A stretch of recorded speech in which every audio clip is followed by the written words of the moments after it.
If you have over $200,000 sitting stagnant in your bank, retirement account, or home equity, then you're literally losing money. On this show, you learn how to get that money working for you consistently and conservatively.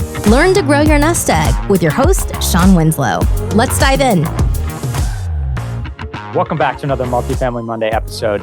I'm your host, Shawn Winslow, and this is the Multifamily Money Podcast. What's going on, everybody? You know the drill. Every Monday, we're coming at you all things multifamily and real estate investing. And today we got a great guest. It was I know I say that all the time, but we had a really good conversation, and it shows you the power of social media.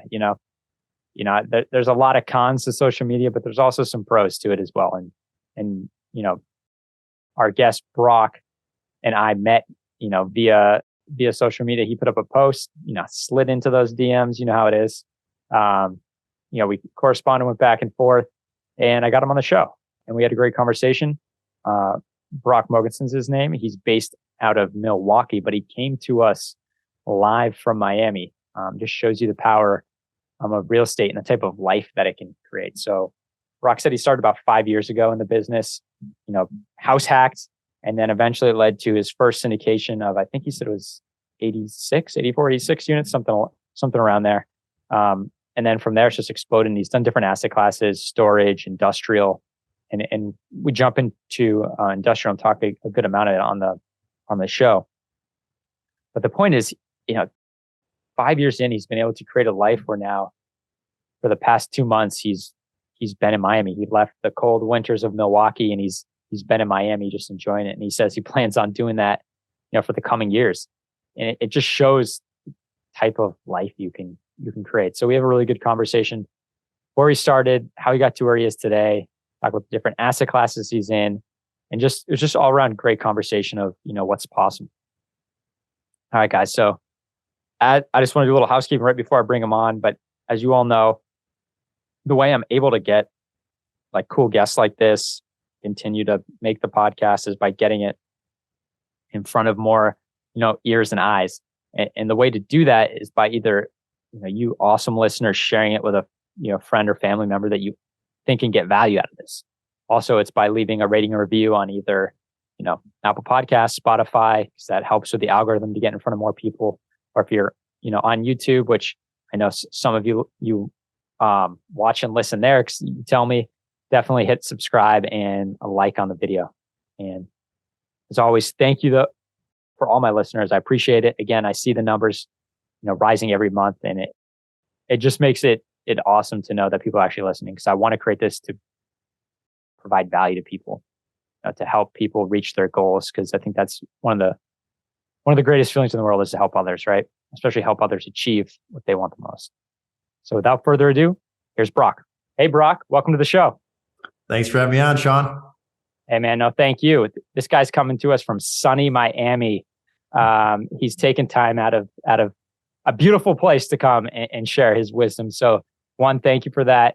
And two, let's just get right into it, Brock. Let's tell everyone your story. What's your origin story, and how are you able to spend, I think you said a few months in Miami. How are you able to do that?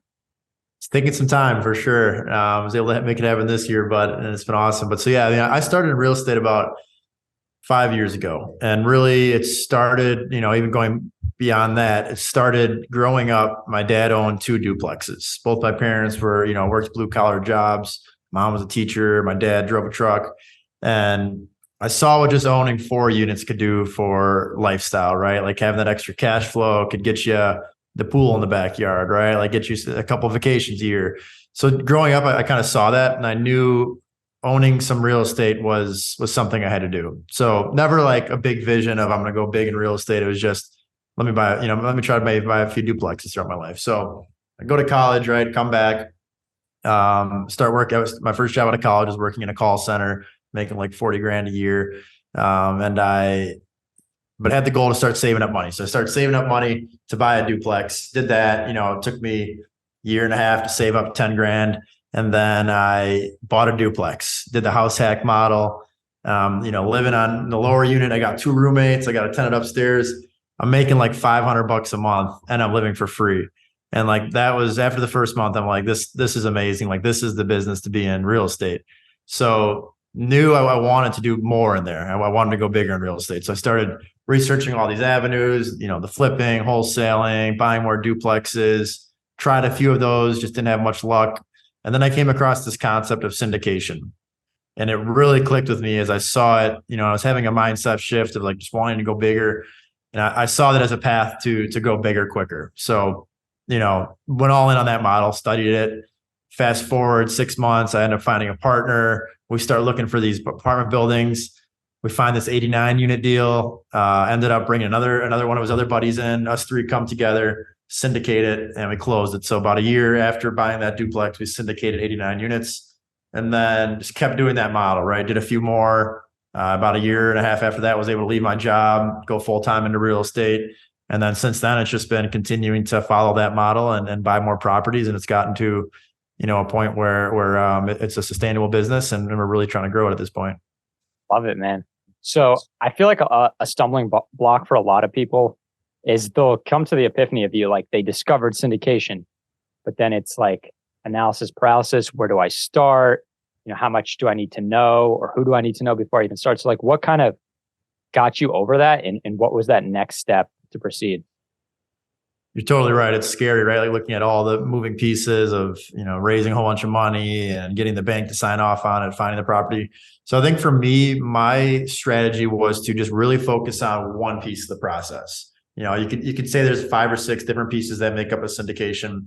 So instead of like trying to become an expert in all of these before I went out and did it, I decided, let me just get really good at one piece, and then I'm going to find the partners that are good at the other pieces. So for me, it was underwriting. I spent a lot of time learning how to analyze deals, underwriting, and became strong in there. And that was kind of my value add component to the partnership. The other guys had some connections to capital, already had a decent portfolio that we could use as a track record. They were going to qualify for the loan with their balance sheet.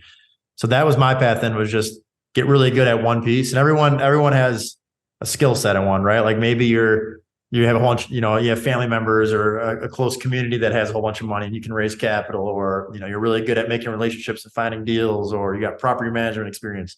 All those different things can be leveraged to go out and create a partnership team to buy these properties. So that was kind of my model and angle on it. Yeah, that's what this business is about, man. That's what I've come to realize. It's a team sport. No one's good at everything, and you shouldn't try to be good at everything either, because there's always going to be someone that is better at one aspect of it than you are. So that's kind of the same thing with me. I started off alone, but once I brought my partner in, and then everything just exploded because, well, one, I had more time to focus on the stuff I was good at and get really good at it, but he could fill in the areas that I wasn't that great at. And yeah, it just exploded, and it's been, onward and upward since then. Now, did you have any, in terms of like education, I feel like people, get stuck on that part. And what I am thankful I did is I sought someone out who was, doing what I wanted to do, living the life that I wanted one day.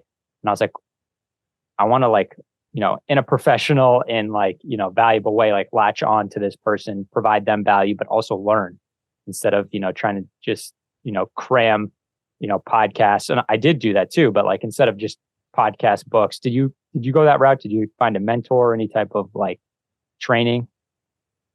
Yes, I did. And I started with, like you said, I think the best place to start is you don't have to go right into like dropping, it's usually a pretty big investment to hire a mentor, right? But I think you start with the podcasts and books, right? Like listening to a podcast like this, go out and, order so many great real estate books out there, order a handful of books, consume podcasts daily, and just do that for 6 months. And it's like, you can get so far just with that. You'll get the base knowledge of it. You'll kind of figure out what you want to do, what your angle is going to be. And then from there, go out and start paying for the courses, hire a mentor if you really want to go all in. And, if you just follow that blueprint, it's like within a year, you can go from just not knowing much, right, to like becoming pretty knowledgeable in this space. Yeah, exactly. And they'll tell you, if you get the right mentor, they'll tell you what not to do because they've probably made that mistake. So that's worth the money, in my opinion. And listeners, I everybody, I mention this on the show all the time. Like, do your due diligence, vet these people. There's a lot of people that are just trying to make a quick buck and are not going to have the information that's going to help you. So just make sure you're getting the real deal. All right, Brock. So first big deal, 86 units, multifamily. What does your business look like now? So now we actually went pretty wide. We took a little bit of a different angle, and I won't even say at the beginning it was on purpose. We started seeing these properties and other asset classes come up, through most of them were actually off market. We connected with the owners one way or the other, and so we did an office deal, which that deal sucks. One deal in the portfolio I don't like. Then we did, a strip mall deal. We did industrial, self-storage, mixed use. So we started, quickly got like wide on all these deals we were doing. And I think, not that I recommend that model, I think it does make sense to start off with your niche and focus on it. Like I said, it kind of happened by accident, but now that we've been in all these asset classes, we've gained the experience, we understand how to underwrite these deals, operate them. We've been able to have a wider net of deal flow and look at, several different asset classes. So we're still looking at multifamily, doing those deals. Really bullish on industrial right now. That's our main target, I would say. But self-storage, so we're working on a model now where we're looking at several asset classes coming in, and it's really increased our deal flow and allowed us to do more. Nice. Yeah, it's all about that top funnel of deal flow. It's a numbers game. But tell us about industrial. We have, like I mentioned earlier, we really haven't anyone come on the show and talk much about that. Why industrial, and obviously how is it different than multi? There's definitely the core fundamentals are the same, right? It's about the NOI. How do you get the NOI higher? There's obviously some big differences in the leases. So with industrial generally, right, it can be a single tenant deal. It could be a few tenants, but for the most part, you're not going to have, 100 different tenants like you would an apartment. So it's really doing the due diligence on the lease in place and figuring out how you're going to optimize that and add value. So, you could come to an industrial deal where there's 10 years left in the lease and it's a low cap rate. And it's pretty much, those are really turnkey deals, right? You're just going to come in and kind of ride the cash flow for 10 years and really not have to do much. Really easy to operate. Where the deals we're looking at are more like shorter term leases or even like sale leaseback deals where there might be 2 or 3 years left in the lease. And at that point, we're going to increase the rents, or we're going to find a new tenant at a higher rent and flip that into a longer term lease that adds value to the property, because the property value in industrial is really tied to how much years are left on the lease. If you got 10 years left in the lease, it's going to be more than a deal that has 2 years left in the lease. So that's really kind of the value add play within industrial, but there's can be more risk, right? Biggest difference in it is with multifamily, it's easier to lease an apartment building than it is 100,000 square foot in warehouse, right? Where an apartment building, you can model out your vacancy pretty conservatively, right? You use 5-8% vacancy as a blanket number. You're pretty safe, right? As long as there's demand in that market, you're pretty safe there. You can, from my phone, right? I could post some pictures and put an ad out there and probably get an apartment leased within a few weeks.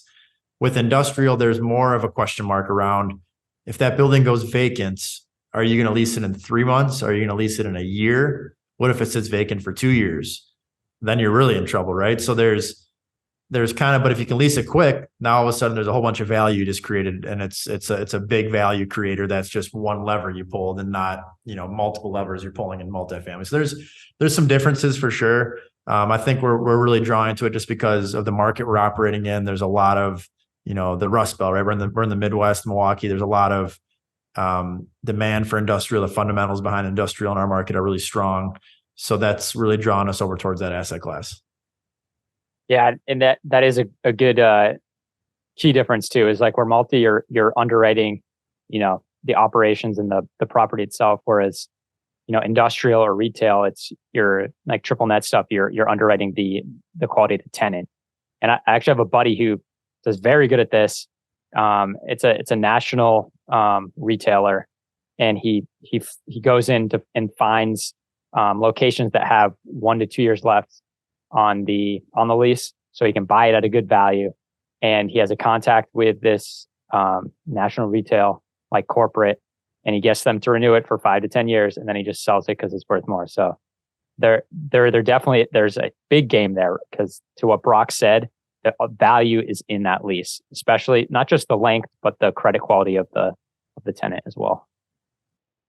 Definitely. Yeah. And I think operationally, it's easier operationally for sure. Like your buddy, right? Like he calls gets that tenant in there, right? Does the lease work. It's a couple of weeks. It's a lot of work, but like after you lock that up, it's like, all right, 5, 7, 10 years, you just kind of sit back.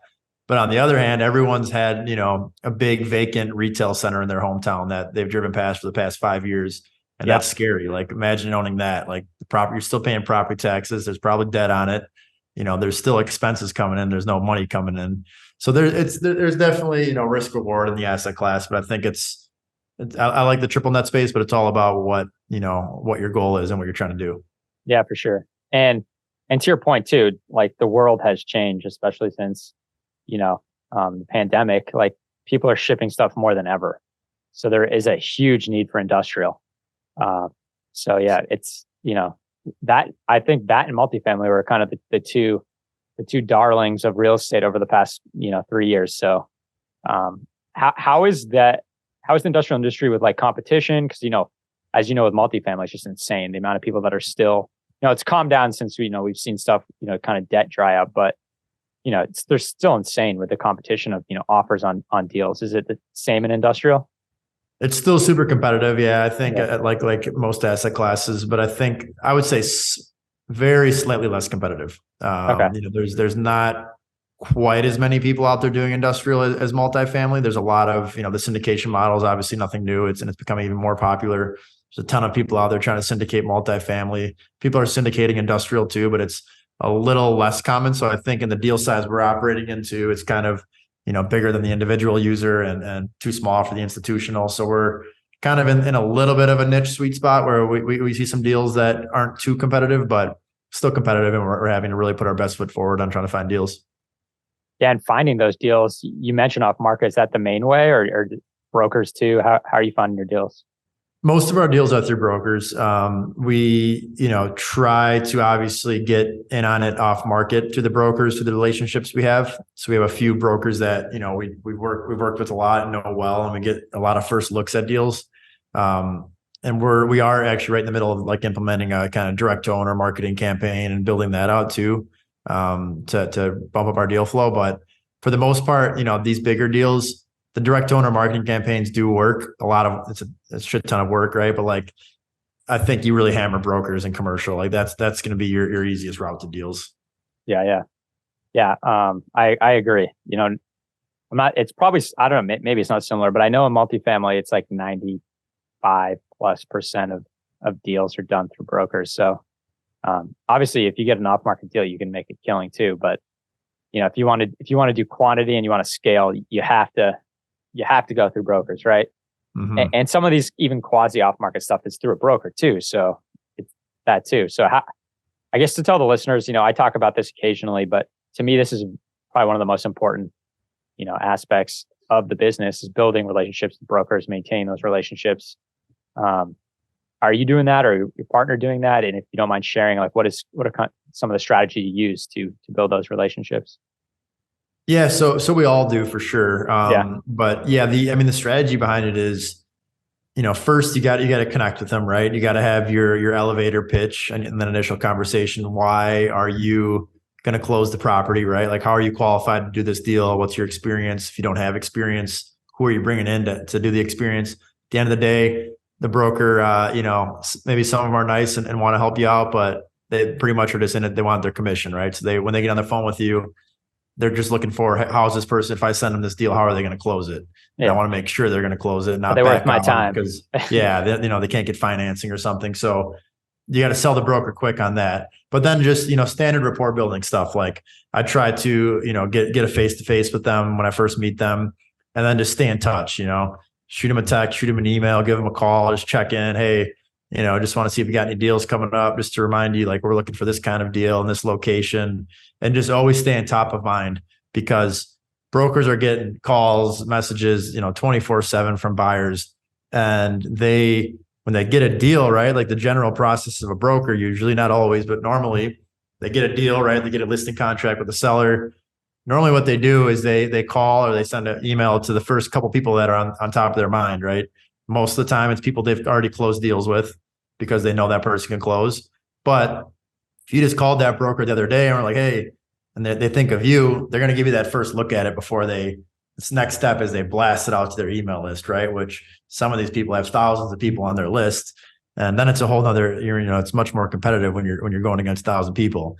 So the goal, like I always look at it, is I want to get into their top 5. I look at it as like, or like MySpace, you had like your top 5 on there. Oh, yeah. The top 8 or whatever it is, right? Like, so I want to get in there. So I'm the first 5 people, first 8 people, right, that they call when they get that new deal and listing.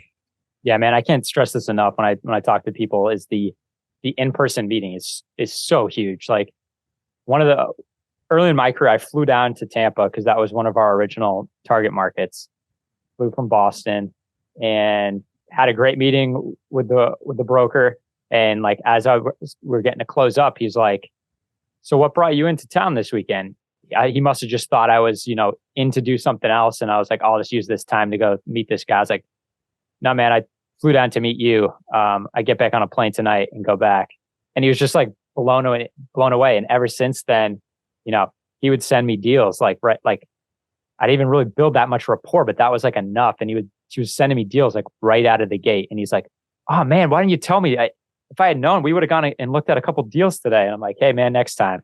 So I can't stress it enough, man. And they also just want to have friends too, right? Like, I'm sure you see this. They just want to like talk to people that they like. They want to do business with people they like talking to, like hanging out with. So at the end of the day, man, we all just want to have a good time and not deal with assholes. So, Exactly. I love that story. Go on the extra mile, right? Instead of just like giving them a quick phone call or like sending them a quick email and thinking like, okay, I did, check, I did my job. Now I'm going to get deals. Like, they might just copy and paste your email address into their CRM and like you're on that list. But yeah, and they can't put a face to that email or that name, right? Exactly. You want it's real estate's all about relationships, right? So like, it's like anything else. You're building that relationship, and it could take some time, right? Like, you might have to get to know this person for 6-12 months, but it'll pay off finally when you get that first look at the deal. 100%. Yeah. And yeah, once, to your point, once you close too, like, that just makes, and what I tell people is make your process from due diligence, escrow to close as smooth as possible. Obviously, try never to retrade. Obviously, sometimes there's some huge items where you just can't help it, but try to never retrade, because once you close with them and it's easy, like, because I've heard stories where people have closed with a broker, but they're a pain. So the broker will try not to have to do a deal with them again. So it's not just about closing. It's about, an ease of close. Like, the first deal I did with this specific broker I'm thinking of, he called me afterwards and like thanked me, like profusely thanked me, like, for making it so easy. You guys are so great to work with, because at the end of the day, they're just there to make a commission. They don't want, if they have to, work hard, like more or less, they're going to choose less for the same commission. Right. So that just struck me. And that's something I like harp on, is just make it easy for them. And then another point, like, same broker, after he closed, shortly after the Braves won the World Series, and he recently had a kid. So I sent him a Braves onesie, and thanked him for like choosing us and working with us. And then like a few months later, once it fit the kid, he, like, out of the blue, he sent me a picture of his kid wearing it. It's just, that's awesome. That's what it's about though, man. Right? Like, we're doing business. I don't want to just, obviously I'm in business to make money for my investors and myself, and you really have, feel like I'm accomplishing something, but it's also about like enjoying it with the people I'm doing it with. Right. So. Totally. Yeah. And I love that. I think when you were saying, I mean, just make their job as easy as possible, right? If there's something big, right? Like $100,000 thing came up that you didn't know about. Yeah. I mean, you might have to do something about it, but the small things, like, try to avoid like being annoying, right? Like, just, this 10, 20 grand. It's like, come on, working on a $10 million deal, 10, 20, get out of here. Like, exactly. Make it as easy as possible, and don't waste their time too. I think that's something I learned is when I was first starting, I was just like trying to just go out and walk properties just for the experience, right? Like, I wanted to just get out, like, I wanted to walk this 100-unit building, see how it feels. The broker like doesn't, like, now, like, I only go walk a property if I know like we're serious about it, that we're gonna be in the mix for buying this deal. Like, the broker doesn't want to take an hour out of their day and have to deal with bothering tenants and like going through units. So only really, don't waste their time too. Like, that's a major killer too. Yeah, that's a good point. Because they only get paid on stuff they sell. So they need to be focusing their time on something that's going to get them to that commission. So Yep. great point. And let's talk about investor relations side. Like what are you doing so obviously that's a big part of the game. I don't know if you've raised recently on any deals, but it definitely is getting tougher than it was, 12 months ago. So how do you guys structure that? What's kind of your strategy there? Yeah, I think our last deal we did was right at the end of last year, end of 2022. And I think investors are starting, like I'm getting a lot of messages recently of some of our investors asking when the next deal is. So I think there's money's out there looking to be deployed right now. It's definitely a little bit more hesitant than it was a year ago. Everyone was just trying to pile in. I think right now people are being a little bit more conservative and just all the headlines, right? Like there's a lot of scare in the economy. I mean, I think, you have to be super conservative right now on underwriting and the deals you're doing. But yeah, I think there's still a ton of a lot of our existing investors that we've proven on the deals they're in so far want to get in on more. That's been our biggest source right now, is just current investors and referrals. I think we have like 80 investors in our current deals. So most of them are repeat investors. We've got a lot of other just referrals, which are the easiest ones, right? Because their buddy just messages them or like, hey, they're doing well on this deal, you should get on a call with them. And so those are good ones. But yeah, we're doing our best to just work on top of funnel and bringing more people in, and being online and just attending different events and just trying to really expand out, because as we get into bigger deals, right, like you got to find the deal and you got to find the money. Those are the two biggest activities that take place in a syndication. Yeah, definitely. And I think your point on repeat investors, I think that's the biggest endorsement for any investment firm, right? It's the best review you can get. Like if they're going to continue to invest, that's huge. So hats off to you and your partners for sure.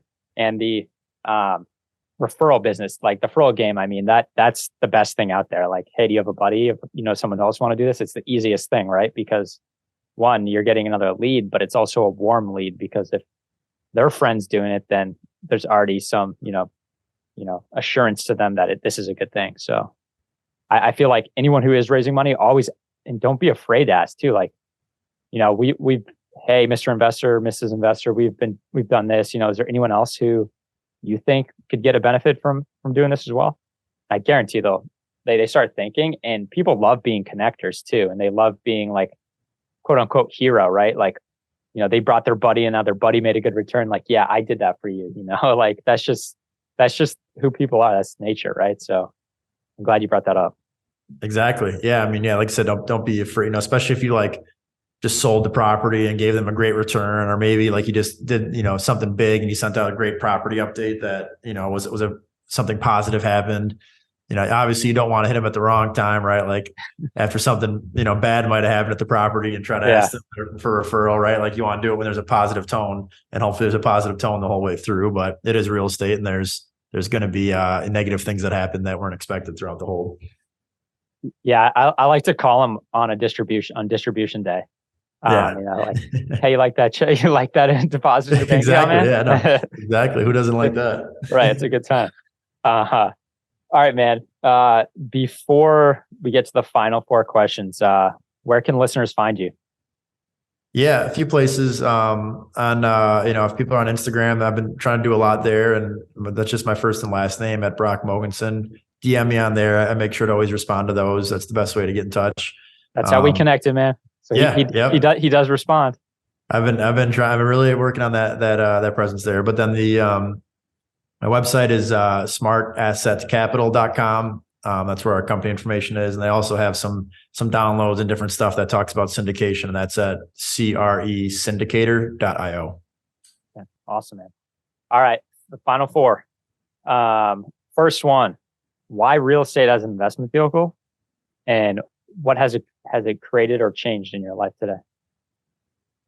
I love real estate because of the consistent cash flow. I love cash flow, and I love the wealth creation it does, right? Getting equity, and it builds up over time. Every month I'm getting cash flow. I'm adding to my net worth, and you're really able to set up the systems to operate it. Where you can, if you create the right systems, right, you don't have to be super involved in the day to day. You're still going to be involved in asset management and overseeing everything.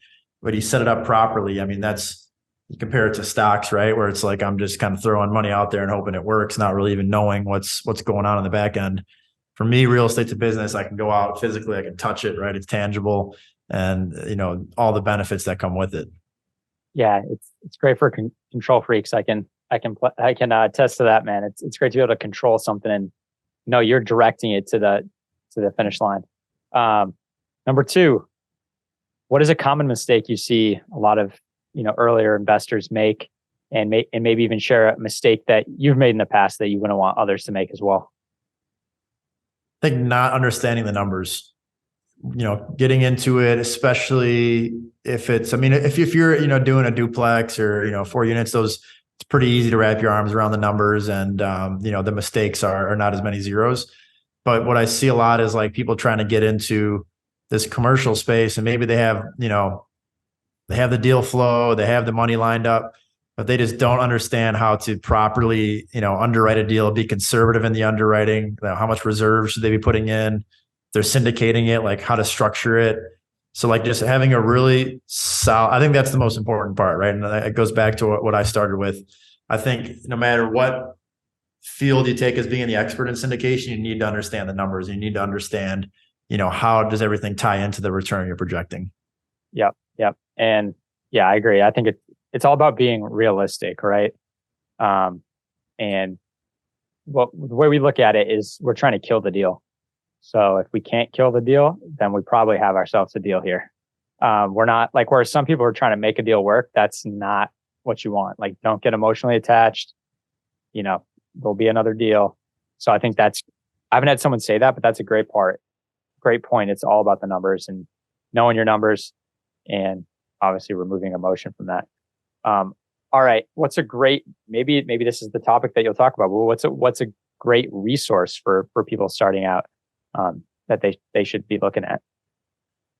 I think a great, I'll bring it into like mindset, and I'll do a book. So one that really changed my mind. It's not real estate specific, but just mindset to think bigger. I really like 10X Rule by Grant Cardone. I think it's a popular book, obviously, but if you haven't read that one, it really opened up my mind and like got me. I love a lot of his stuff that has gotten me, thinking bigger. So if you're looking for that kind of mindset momentum shift, that's a great book to check out. Yeah, I agree. And I feel like that's in anything we do in life, that's probably 95% of it, right? Is mindset. The tactical stuff, we can learn that, but it's controlling how you think about things. Because usually that's our biggest hurdle in life is ourselves. So a great point.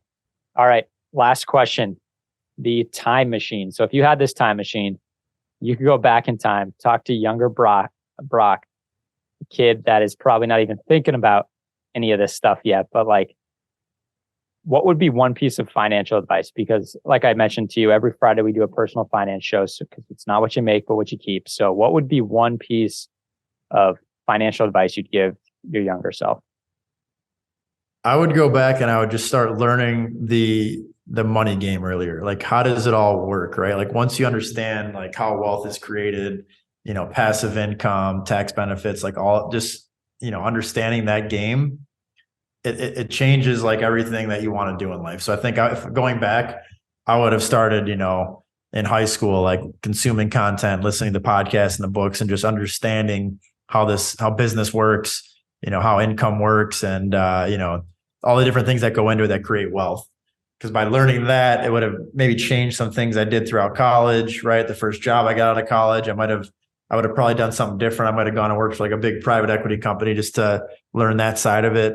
So I'm happy with the journey I took and where I've gotten to, but I think if I were to go back and do it again, I would have just started the whole education process sooner, because I think as soon as you have that base knowledge, you set yourself up to accomplish bigger things much quicker. Oh yeah, for sure. And when you're focused on anything, good things can happen. Man, well, I just want to thank you for coming on. He's in Miami. He's there for months. This is the life that creates for Brock, and it can create for you too. So, and maybe that's not your dream, but most dreams, like Brock and I were talking about at the beginning, before we hit record, require two things: money and time. So get after it, and then you can create the life of your dream. All right, Brock, are there any parting words of wisdom you want to leave? Otherwise, we'll just close it out. No, this was great. Yeah, I think we touched on a lot of topics and some important things that people need to look at that they're trying to really go big in this. So yeah, I mean, if anything else, anyone wants to reach out, again, just hit me up and I'm happy to answer any questions. Awesome, man. Well, I appreciate it. And everybody, as I always say, easy doesn't pay well, and instant gratification is self-destructive. So not only get out there and work hard for your money, but have it work hard for you, so you can create the lives of your dreams, and we can all make this world a better place. All right, everybody. Catch you on the next one. Hey, this is Shawn Winslow. After being in the financial service industry for years and having candid conversations with good people just like you, I realized that so many of us are wanting an investment strategy that provides solid returns and consistent income without the bumps in the road. There's little known secret that your financial advisor doesn't want you to know. There is investment out there that is less volatile and the returns are stronger. Get more details by going to greenbriercg.com and clicking on the free e-report. And by the way, if this show has provided you any value, then feel free to leave an honest written review and of course share it with a friend who needs it. See you next week for another great show.